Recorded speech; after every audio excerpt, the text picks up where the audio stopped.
Good morning, Forest. I'm Jackson. And I'm Blake. And today's date is Friday, November 20th. And on today's show, we'll have all the news on Forest sports and some ideas on what you can do over this week's break.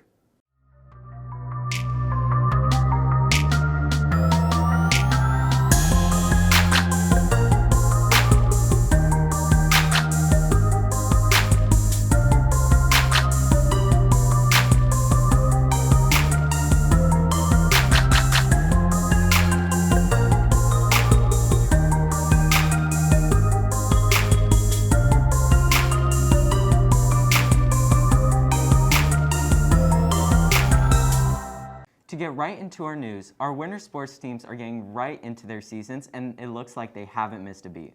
Well, Blake, we can't get ahead of ourselves. There is one winter sport that hasn't started yet, boys basketball. You're right, Jackson. While they haven't started yet, they will have 3 games over the break. The first one on Monday against Sickles at 6. Their next is on Tuesday against Eastlake, also at 6. And there will be a 3rd game against Hawthorne next Saturday, and the time for that game is yet to be announced. Speaking of Forest hoops, the girls basketball team took on Westport last night in their first game of the season.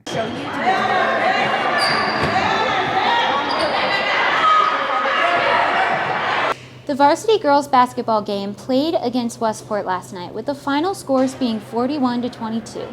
Even though they lost, they feel there is room for improvement. I think I can improve on offense to being able to handle the ball and getting ready to shoot. As a team, we can improve on coming up for the ball, helping each other out, setting screens and stuff like that. Our Lady Cats not only can improve as a team, but also as individuals. My best play last night was when the girl was on offense and I was trying to block the ball and she couldn't get it in. I play small forward and also like a 4 and 5, so I'm closer to the basket, protecting it, and I go in for most of the layups. This has been Julie Bartoli reporting. Now back to the anchors. Girls basketball wasn't the only team playing last night, though, because boys soccer faced Eastside with a final score of 9-0. Their next game is against Citrus on the 23rd at home at 6. Well, we're talking a lot about soccer. The girls' team faced off against Westport at 7 tonight. It'll be a home game for the Lady Cats.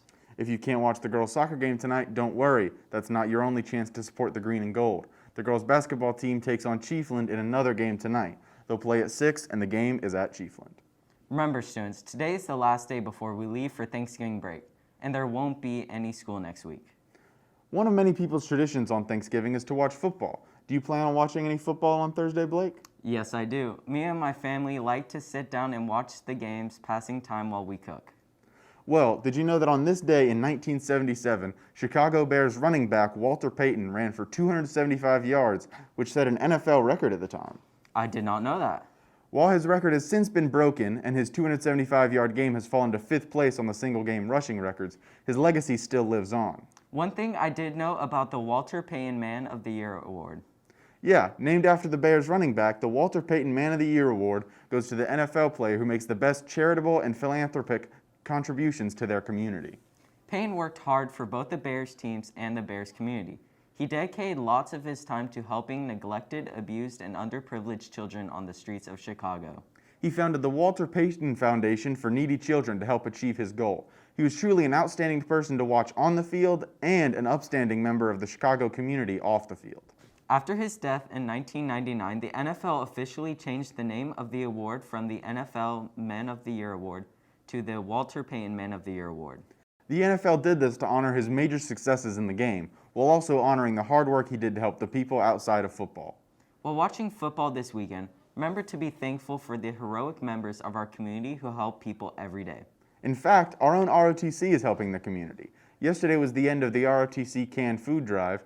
All of the food is going to help families have Thanksgiving dinners that they wouldn't otherwise be able to afford. Interfaith came to pick up the cans, and we'll get the final results of our total amount of donations soon. Aren't you a part of ROTC, Blake? Yes, I am. Why do you ask? Is ROTC doing anything over the break? We are. Our cadet challenge is tomorrow, and it's nice to have a little bit of friendly competition with all the people in ROTC. That sounds like a great time, Blake. It is. But Jackson, are you doing anything over the break? I'm probably going to go out and enjoy nature over the break. So let's throw it over to Connor with some interesting state parks around Florida that we could spend some time at with the great outdoors. Florida has a wide variety of ecosystems, with many of them having state or national parks that you can visit. Matanzas Beach National Park is near St. Augustine and is nice and quiet if you're looking for a relaxing beach to visit on a weekday. Rainbow Springs State Park is also great if saltwater isn't your thing. It's a great place to float down the river and cool off. If you want to stay out of the water, Silver Springs and Silver River State Parks may be what you're looking for. Both have lots of hiking and walking trails, with Silver Springs having a museum and their world-famous glass bottom boats. If the wildlife of Florida interests you, the Paynes Prairie Preserve is only about an hour from Ocala. The preserve is home to all your usual gators, birds, and deer found in Florida, as well as the herds of wild horses and bison. This isn't all Florida has to offer. For more information, you can visit floridastateparks.org. I'll definitely have to go to one of these sometime during Thanksgiving break and explore the nature that Florida has to offer. Yeah, I already planned on it, but I never knew about some of those. I might have to check one out. One thing that I know both of us will be doing is tuning in to WCAT for our special holiday edition. Yeah, I'm really interested to hear some of the history behind the holiday, and I may try to help out my family with some of the cooking tips they have.